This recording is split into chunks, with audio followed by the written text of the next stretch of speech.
there was Kim Smith's on like the best receiver most of the time, and he had 2 PIs in the end zone. What are you kind of telling him to, look forward to the next game and not let those focus? Yeah, obviously, that's a technique that needs to be addressed.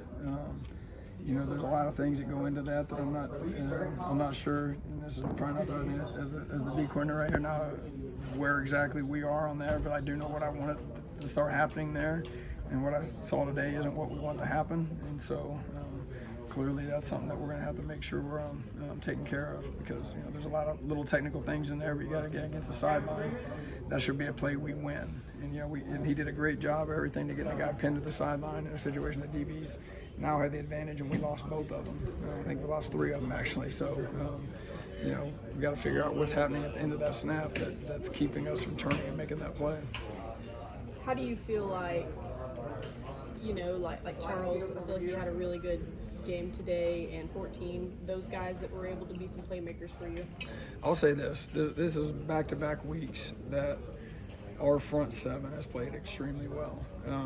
The first week at Arizona, we held 45 yards rushing, and we did because we had the numbers in the box to stop the run, and our kids did exactly what you're supposed to do when you put run defense out there. Today, in an attempt to try and put some relief on the DBs, we asked our guys up front to stop the run with the guys short in the box, and they did it. Our front 7, our D-line, they're playing really, really good football. Those kids are trying hard. They're playing their gaps. They're holding up in situations that D-linemen don't want to be in, and they just keep fighting and fighting and fighting. We didn't lose that game because Houston ran the ball. We had plenty of second longs. We had plenty of third downs. We lost that ball by giving up the deep ball and not winning some competitive situation.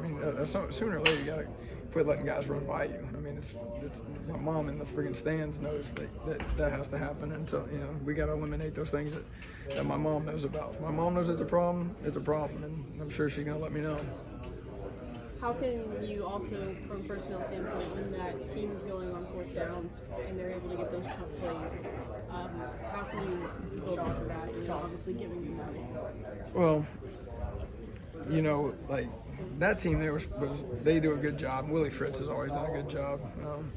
His high school alma mater beat my high school alma mater last night in Kansas, and we talked about that before. But Willie does a great job, and he does a good job of staying balanced, run pass. He does a good job that if he has big people on the field, it doesn't mean big people formations.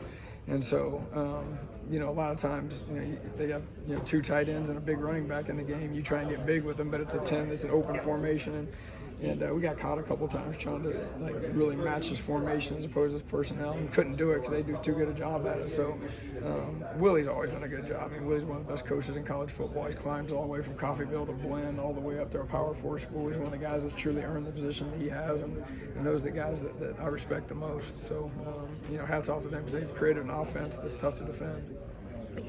You don't come across as an excuse type of guy, so I'm not trying to build one in for you here, but you're also doing things these last couple of weeks that you would normally be doing in spring with what you're trying to put together with this, in the secondary especially. How much does that play into what you're able to do on game days?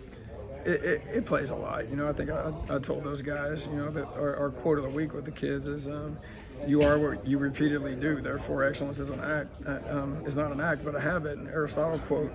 Because since I've taken on this side of the ball, my biggest frustration with our defense has been, I don't think we put great value in the tiniest of things on how to play this game and how to get into a great stance, how to take a perfect first step, how to move efficiently without hopping around but sliding your feet, keeping your elbows in, ready to play.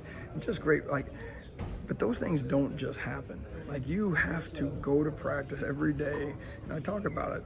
You win and lose the game on the damn Tuesday in Stillwater, Oklahoma, when it's hot and nobody's watching. Are you going to take advantage? You're probably going to get 70 reps. Are those 70 reps going to be perfect stance, perfect first step, perfect fundamental the whole time? Or are you going to get through practice?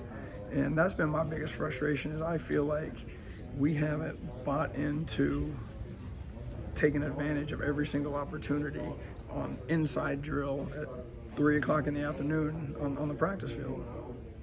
I didn't map it out, but it seemed like there's more 3-down stuff today. Is that fair to say? And just kind of what led to that? Yeah, last week we were able to stop the run pretty effectively, but in doing that we created a lot of one-on-one matchups with our back end.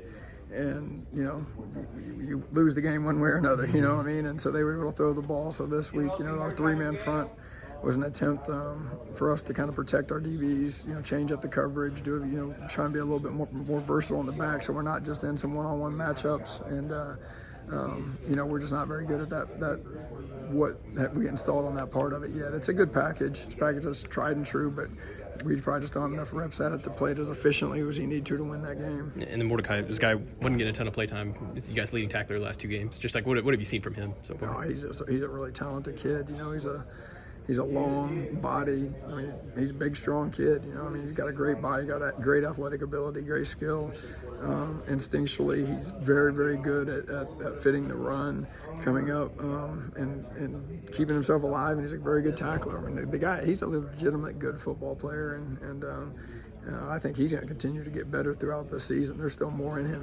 I think he's just starting to tap it. Landon Cleveland was in the right spot a couple times today. Obviously a young guy. Just what can you say for his future that he's got ahead of him? Well, he's another one. You know, he's kind of like Mordecai. Those 2 guys. You know, you kind of like talk about, you know, the dog on the porch. When a car drives by, they run out and bite the tires, and those are those 2 kind of kids. I mean, they want to go get it, and you got to kind of keep pulling them back. But you know, it's a lot easier to pull them back than to ever get one to go. And both those kids are guys who see things, pull the trigger, and react. And both of those guys by the end of the year will be a lot better than they are now. And I think they're pretty good now. Thanks, Lynn. Coach, just